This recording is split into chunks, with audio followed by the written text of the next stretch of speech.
बलाहो जदीद टेक्नोलॉजी का, हैकर्स का, ऑडियोज और वीडियोस रिकॉर्ड करने वालों का, जिनकी बदौलत फौज, सियासतदानों और अदाकाराओं की बेडरूम की बातें तक खुल के सबके सामने आ गई। कल तक किसी को पता तक न था कि सबके सब सियासतदान महज मोहरे हैं और इलेक्शन एक टोपी ड्रामा, जबकि हुकूमत और हुक्मरानी तो पाकिस्तानी फौज के चंद अफसरान बाला की है। वैसे इसमें कोई हर्ज भी नहीं, जब पुल फौज ने बनाने हैं, मुल्क की दहशतगर्दी से उन्होंने निपटना है, सलाह के पानी से लोगों को उन्होंने रेस्क्यू करना है, पाकिस्तान का इकलौता शहकार को एक कराक्रम उन्होंने बनाना है, सी पैक मंसूबे की सुपरविजन उन्होंने करनी है, मुल्क में इलेक्शन इनकी मर्जी से होने हैं, फिर इलेक्शन की निगरानी भी इन्होंने करनी है। वजीर आज़म पाकिस्तान का इंतखाब कब, कैसे और कितनी मुद्दत के लिए करना है, ये भी इनकी मर्जी। तो फिर ठीक है, पीछे रह गई सियासत, ये भी यही कर लें, लेकिन सामने से सियासतदानों के पीछे छुपने की जरूरत क्या है? और क्या जरूरत है मुल्क को जमहूरी मुल्क कहलवाने की? पूरी दुनिया में हम बेईमान और मुनाफिक मशहूर हैं। कोई हमें गैर जमहूरी भी कह लेगा तो कौन सा हमारे कांधे पे लगे हुए फूल कम हो जाएंगे। कल तक अफवाज पाकिस्तान को सर का ताज समझा जाता था, मगर अब जिस तरह की वीडियोस कमर जवेद बाजवा की लीक हो रही हैं और जो इंकशाफात फैज हमीद के बारे में किए जा रहे हैं, इस पर क्या कहूँ। दोनों साहिबान ने गुड कोप बैड कोप की शानदार परफॉर्मेंस दे के पूरी कौम को क्या खूब ही चूना लगाया। अपने ओहदों की कमांड संभालते वक्त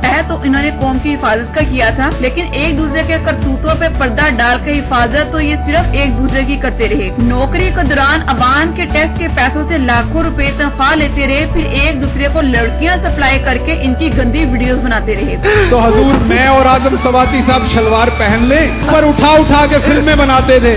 मेरे ख्याल में फैज हमीद और बाजवा के पास जितनी गंदी वीडियोस इकट्ठी हो चुकी हैं, इसे किसी फोन वेबसाइट पे भेजकर मुल्क का कर्जा ही उतार दें। बाजवा जैसे फितने को नवाज शरीफ ने 2 सीनियर तरीन जर्नलिस्ट को छोड़कर मुंतखब किया था और 3 साल पूरे होने के बाद इमरान खान ने सबकी मुखालफत के बावजूद इसे एक्सटेंशन दी। जैसे टेडी दल ने सिंध में, डेंगी ने पंजाब में, कोरोना और सलाब के बाद बाजवा ने पूरे मुल्क में तबाही फेर दी। अब मैं देखने वालों से पूछ रही हूँ, आपके ख्याल में बड़ा कसूरवार कौन है? नवाज शरीफ जो बाजवा को लेके आया, या इमरान खान जिसने अपनी हुकूमत बचाने के लिए इसे एक्सटेंशन दी? हालांकि दोनों की ही मंजी बाजवा ने ही ठोकी, दोनों की हुकूमत का तख्ता उलटकर। वैसे ये हमारा बरसों पुराना कुतखाना है, मर्जी का आर्मी चीफ और नजरिया जरूरत के तहत एक्सटेंशन। अब हम यहाँ बैठ के महंगाई को रोएंगे और बाजवा साहब अपने 12 अरब के सासे लेके मुल्क से बाहर बैठ के मौजे करेंगे और वहाँ वलायती वैरायटी की बाहों में बाहें डालकर डांस। फैज और बाजवा को होना तो कोर्ट मार्शल चाहिए था, लेकिन करेगा कौन? क्योंकि कोर्ट मार्शल करने वालों की तो अपनी गंदी वीडियोस और ऑडियोज मार्केट में बासानी दस्तयाब हैं। मौजूदा सूरत हाल में मुझे ये 2 बातें समझ में आई हैं, फौजी अफसरान, ब्यूरोक्रेट्स और सियासतदान, इनकी 2 ही जरूरतें हैं, पैसा और औरत। पैसों का ढेर भी इन्हें अपनी मर्जी की औरत हासिल करने के लिए ही चाहिए। मेरे ख्याल में इस जरूरत को पेश नजर रखते हुए अब आला फौजी अफसरान, अदलिया, ब्यूरोक्रेट और सियासतदानों के लिए एक अलग महकमा बना देना चाहिए, महकमा